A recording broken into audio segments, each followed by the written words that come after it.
The movie begins in a quiet dockyard outside Bundang, South Korea, where two brothers running a small-time smuggling operation pry open a sealed shipping container, expecting their usual illegal cargo. What greets them instead is a scene that stops them cold: rows of bodies, dozens of them, packed into the dark like cargo that never had a chance to breathe. These were stowaways smuggled in from overseas, and almost every single one of them is already dead. Almost. Buried among the corpses, one man is still clinging to life, barely conscious, gasping for air that seems to scrape his lungs raw. For a moment, the brothers debate just walking away and pretending they never opened that container. But something in them won't let a dying man rot in a box.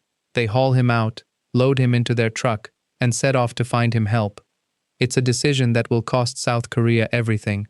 While one brother runs inside a building for supplies, the survivor, weak as he looks, summons just enough strength to slip out of the truck and vanish into the city. By the time the brothers realize he's gone, there's no trace of him left. They search, but it's hopeless.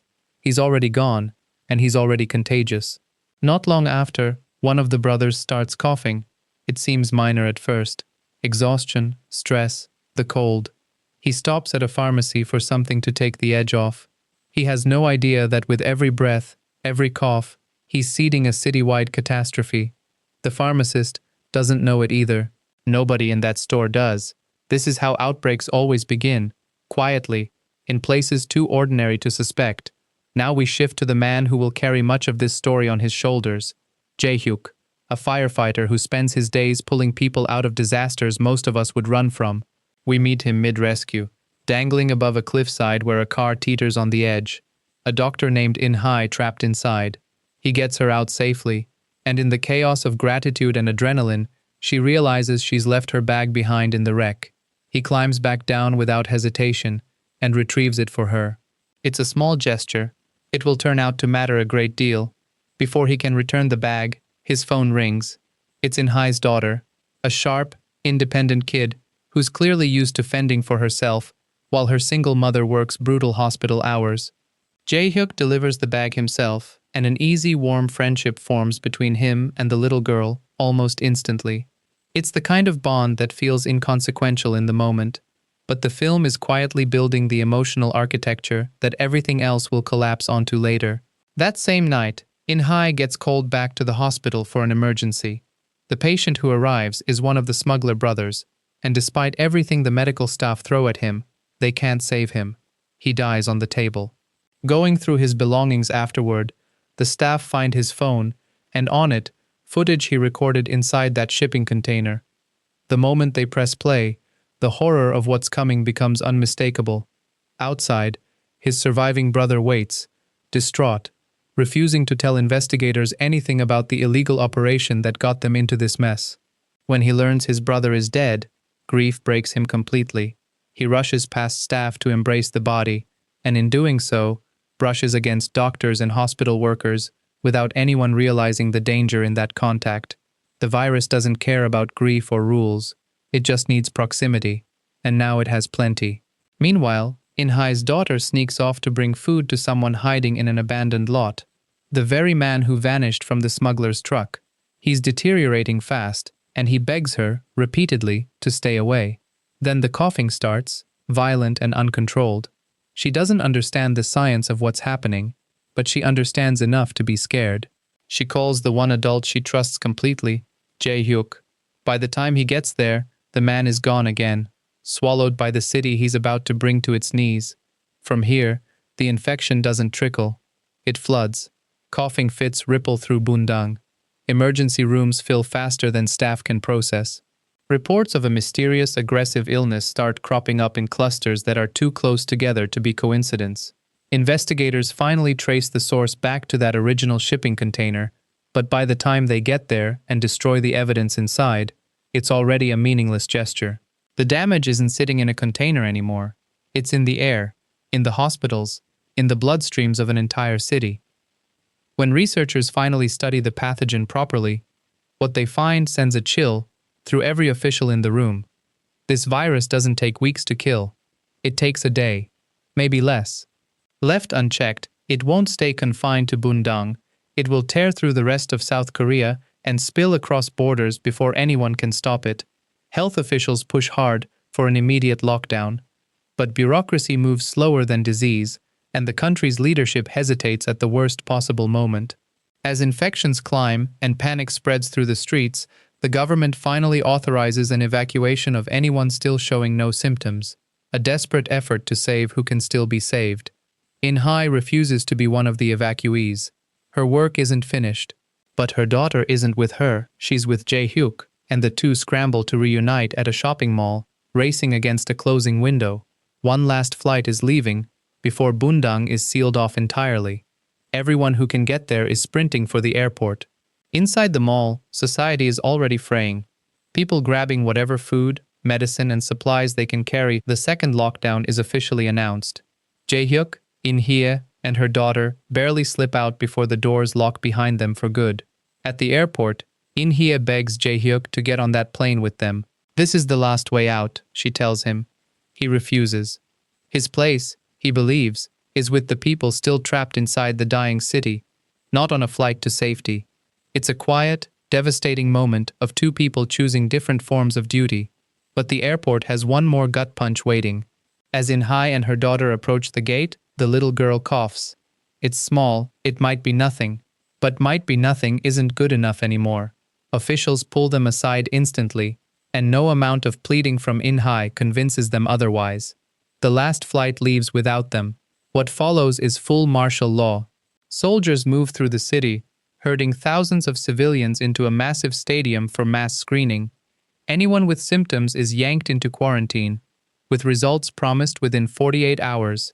An eternity when your daughter is sick and getting sicker by the hour.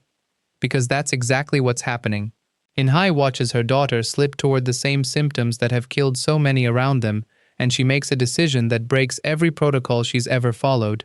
She hides it. She keeps her daughter masked, hidden inside their tent, terrified that admitting the truth means losing her forever. Jae-hyuk arrives at the camp and immediately sees through the deception.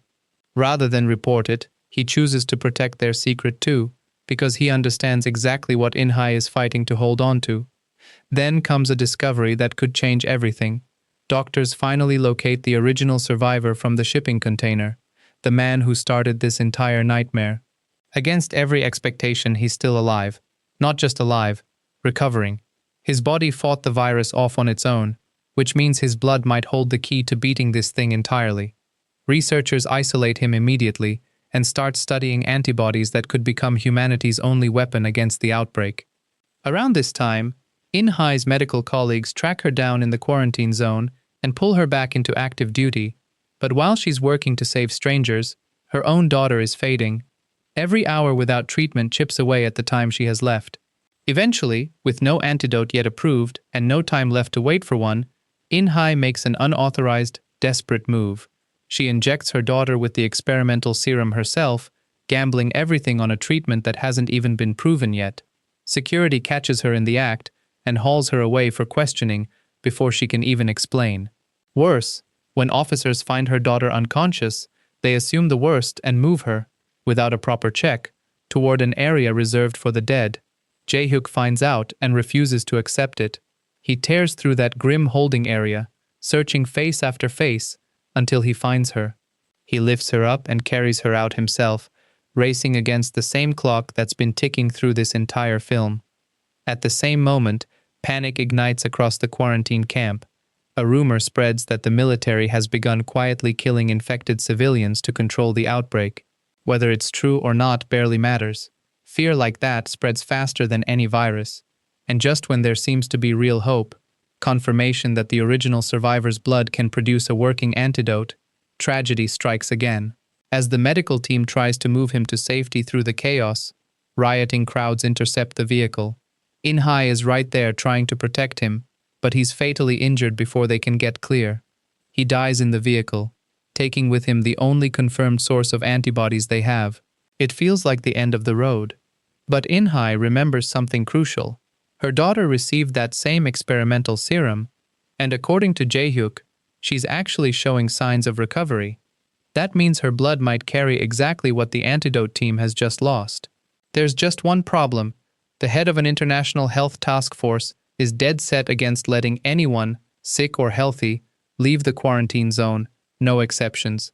The country's president, furious at the idea of foreign forces dictating what happens to his own citizens, makes it clear that any attempt to use force against them will be met with resistance.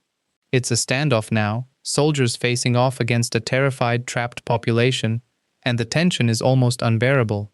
Then, in the middle of all this chaos, In-hai spots her daughter across the divide. Her daughter sees her too. Without thinking, without caring about the line of armed soldiers between them, they both start running toward each other. Gunfire erupts. In the confusion, a stray round hits In-hai in the arm, and she collapses in front of everyone, including her daughter, who screams for it all to stop. That raw, unfiltered plea from a child cuts through everything, through the panic, through the politics, through the fear. The president orders every weapon lowered immediately. No more civilians get hurt today. And then, finally, the announcement everyone has been bracing to hear for the entire film: a working serum exists. Treatment can begin. The nightmare that started with one open shipping container is finally, mercifully, coming to an end. In the days that follow, the antidote, built from a sick little girl's blood, is distributed across the quarantine zone. The outbreak loses its grip. The city starts, slowly, to breathe again, and in a quieter, more personal ending, we see In-hai, her daughter, and Jae-hyuk together, not just as survivors of the same disaster, but as something closer to a family, bonded by everything they refuse to give up on. It's a brutal reminder dressed as a disaster thriller that something as small as a single open container, a single cough, a single moment of hesitation, can spiral into a catastrophe no government is fully prepared for, and that in the middle of all that chaos, it's still the smallest acts of stubborn humanity that end up saving everyone. If this story hit you the way it hit me, do not scroll past without hitting that subscribe button. Seriously, channels like this only survive because people like you actually show up for them. So don't be the person who watches the whole thing and leaves empty-handed. And I want to know, what part wrecked you the most? The airport scene? The stadium standoff? Drop it in the comments below, because I read every single one, and I want to hear it from you.